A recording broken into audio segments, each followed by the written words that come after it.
ಕನ್ನಡ ಚಿತ್ರರಂಗ ರಂಗಭೂಮಿ ಉದಯೋನ್ಮುಖ ನಟನನ್ನು ಕಳೆದುಕೊಂಡಿದೆ. ಹೃದಯಾಘಾತಕ್ಕೆ ನಗುಮುಖದ ಸರಳ ವ್ಯಕ್ತಿತ್ವದ ರಾಕೇಶ್ ಪೂಜಾರಿ ಬಲಿಯಾಗಿದ್ದಾರೆ.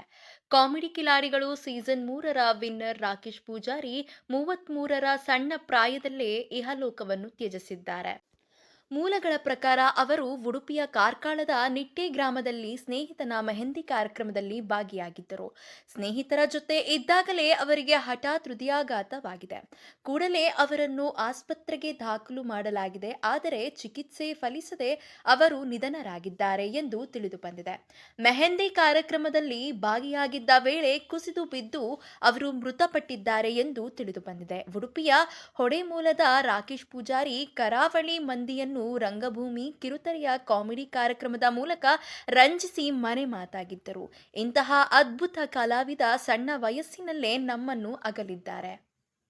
ರಾಕೇಶ್ ಸಾವಿಗೂ ಮುನ್ನ ಏನೆಲ್ಲ ಆಯಿತು, ಎಲ್ಲಿಗೆಲ್ಲ ಹೋಗಿದ್ದರು ಎಂದು ಅವರ ಸ್ನೇಹಿತರೊಬ್ಬರು ಮಾಧ್ಯಮದ ಬಳಿ ಹೇಳಿಕೊಂಡಿದ್ದಾರೆ. ರಾಕೇಶ್ ಸಾವಿಗೂ ಮುನ್ನ ಏನೆಲ್ಲ ಆಗಿತ್ತು ಎಂದು ಅವರ ಆಪ್ತ ಹಾಗೂ ನಟ ಗೋವಿಂದೇಗೌಡ ವಿವರಿಸಿದ್ದಾರೆ. ಅವರೊಬ್ಬ ಒಳ್ಳೆಯ ಕಲಾವಿದ ಎನ್ನುವುದಕ್ಕಿಂತ ಒಳ್ಳೆಯ ಮನುಷ್ಯ. ಎಲ್ಲರಿಗೂ ಅವರು ಇಷ್ಟ ಆಗುತ್ತಿದ್ದರು. ಈ ವಿಚಾರ ಕೇಳಿ ತುಂಬಾ ನೋವಾಗುತ್ತಿದೆ. ಅವನಿಗೆ ಪ್ಲೇಟ್ಲೆಟ್ ಕಡಿಮೆ ಇತ್ತು, ಹೃದಯಾಘಾತವಾಗಿದೆ. ಕಾಂತಾರ 1ರ ಶೂಟಿಂಗ್ ಮುಗಿಸಿ ಸ್ನೇಹಿತರ ಜೊತೆ ಮೆಹಂದಿ ಕಾರ್ಯಕ್ರಮಕ್ಕೆ ಹೋಗಿದ್ದಾನೆ. ಕಾರ್ಯಕ್ರಮ ಮುಗಿಸಿ ಸುಸ್ತು ಆಗುತ್ತಿದೆ ಹೇಳ್ತಾ ಇದ್ದ. ನನಗೆ ಮುಂಜಾನೆ 4 ಗಂಟೆಗೆ ವಿಚಾರ ಗೊತ್ತಾಯಿತು. ಶಾಕ್ ಆದೆ ನಾನು ಕೂಡ. ಇದನ್ನು ಕೇಳಿ ನನಗೆ ಸಹಿಸಿಕೊಳ್ಳಕ್ಕೆ ಆಗ್ತಾ ಇಲ್ಲ ಎಂದಿದ್ದಾರೆ. ಅವನಿಗೆ ಆರೋಗ್ಯ ಸಮಸ್ಯೆ ಏನೂ ಇರಲಿಲ್ಲ. ಇತ್ತೀಚೆಗೆ ವಾಹನ ಸ್ಕಿಡ್ ಆಗಿ ಅಪಘಾತವಾಗಿತ್ತು. ಆಸ್ಪತ್ರೆಗೆ ಹೋಗಿ ನಾವೆಲ್ಲ ಹುಷಾರಾಗಿರು ಅಂತ ಮಾತನಾಡಿ ಬಂದಿದ್ವಿ. ತುಂಬಾ ಸಕ್ರಿಯ ಆಗುತ್ತಿದ್ದ ವ್ಯಕ್ತಿ ಮತ್ತು ಎಲ್ಲರಿಗೂ ಬೇಕಾಗುತ್ತಿದ್ದ ವ್ಯಕ್ತಿತ್ವದ ಗುಣ ಅವನದು ಎಂದಿದ್ದಾರೆ. ದಸ್ಕತ್ ಪ್ರೀಮಿಯರ್ ಶೋಗೆ ಕೂಡ ಇತ್ತೀಚೆಗೆ ಬಂದಿದ್ದ. ಅದೇ ಸಂದರ್ಭದಲ್ಲಿ ನಾನು ಅವನಿಗೆ ಕಡೆಯದಾಗಿ ಮೀಟ್ ಆಗಿದ್ದೆ. ತುಂಬಾ ಆರೋಗ್ಯವಾಗಿದ್ದ ಎಂದಿದ್ದಾರೆ. ಅವರ ತಂದೆ ಕೂಡ ಹೃದಯಾಘಾತದಿಂದ ನಿಧನರಾಗಿದ್ರು. ಕುಟುಂಬಕ್ಕೆ ಇವನೇ ಆಧಾರವಾಗಿದ್ದ ಎಂದಿದ್ದಾರೆ. ರಾಕೇಶ್ ಪೂಜಾರ್ ಅವರು ಮೇ 12 ಅಂದರೆ ನಿನ್ನೆ ಅಷ್ಟೇ ತಮ್ಮ ಸ್ನೇಹಿತರ ಮದುವೆಯಲ್ಲಿ ಭಾಗವಹಿಸಿದ್ದು, ಆ ಒಂದು ಚಿತ್ರವನ್ನು ಕೂಡ ತಮ್ಮ ಅಭಿಮಾನಿಗಳೊಂದಿಗೆ ಅವರ ಇನ್ಸ್ಟಾಗ್ರಾಮ್ ಸ್ಟೋರಿಯಲ್ಲಿ ಹಂಚಿಕೊಂಡಿದ್ದಾರೆ. ಇನ್ನು ಕೊನೆಯದಾಗಿ ರಾಕೇಶ್ ಪೂಜಾರ್ ಅವರು ತಮ್ಮ ಇನ್ಸ್ಟಾಗ್ರಾಮ್ ಖಾತೆಯಲ್ಲಿ ಒಂದು ವಿಡಿಯೋ ಒಂದರನ್ನು ಹಂಚಿಕೊಂಡಿದ್ದು ತಮ್ಮ ತುಳು ಭಾಷೆಯ ಸಿನಿಮಾದ ಬಗ್ಗೆ ಮಾತನಾಡಿದ್ದಾರೆ. ಹೌದು, ರಾಕೇಶ್ ಪೂಜಾರ್ ಅವರು ಕನ್ನಡ ಹಾಗೂ ತುಳು ಸಿನಿಮಾದಲ್ಲಿಯೂ ಕೂಡ ಅಭಿನಯಿಸಿದ್ದಾರೆ. ಅದರಲ್ಲಿ ಕೊನೆಯದಾಗಿ ನಡೆಸಿದ್ದು ತುಳು ಚಿತ್ರದ ಬಗ್ಗೆ ಈ ಒಂದು ವಿಡಿಯೋದಲ್ಲಿ ಮಾತನಾಡಿದ್ದಾರೆ. ರಾಕೇಶ್ ಅವರು ತಮ್ಮ ನಟನಾ ಪಯಣ ಆರಂಭಿಸಿದ್ದು ಚೈತನ್ಯ ಕಲಾವಿದರು ನಾಟಕ ತಂಡದ ಮೂಲಕ.